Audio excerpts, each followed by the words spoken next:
চলো আজ তোমাদের ইন্টারনেটে ভাইরাল মহাব্বতের শরবতের রেসিপি শেয়ার করব। কি ভাবছো এতদিন পর? তেমন কিছু না, এই সারাদিন ল্যাদ খেতে খেতেই টাইম চলে যায়, ভিডিও এডিট করার টাইমই পাই না। তো বেশি ভাটনা বকি, দেখে নিয়ে যায় কী কী নিয়েছি। প্রথমে তো দেখতে পেলে দুধ আছে, তরমুজ আছে, কুচি কুচি করে কাটা রয়েছে, আর হয়েছে গোলাপের পাপড়ি ডেকোরেশনের জন্য। ওয়েট ওয়েট, এই শরবতে তো রুয়াবজা লাগে, বাট রুয়াবজা কোথায়? হ্যাঁ, তোমরা ঠিকই দেখছো, রুয়াবজা কিন্তু নেই। তাই আমি আমার পাড়ার দোকান থেকে মিক্স ফ্রুট জ্যাম কিনে নিয়েছিলাম। তো এটাকে এখন তরমুজ দিয়ে আর চিনি দিয়ে মিক্স করব।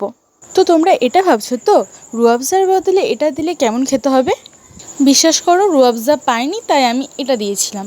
তোমরা যদি রুয়াবজা পেয়ে যাও তো এটা দেওয়ার কোনো দরকার নেই। এরপর আবার কি, কাটা তরমুজগুলো মিক্স করে নাও আর তোমার পছন্দের গ্লাসের মধ্যে সার্ভ করে নাও। এরপর অবশ্যই পিক তুলতে ভুলো না কিন্তু।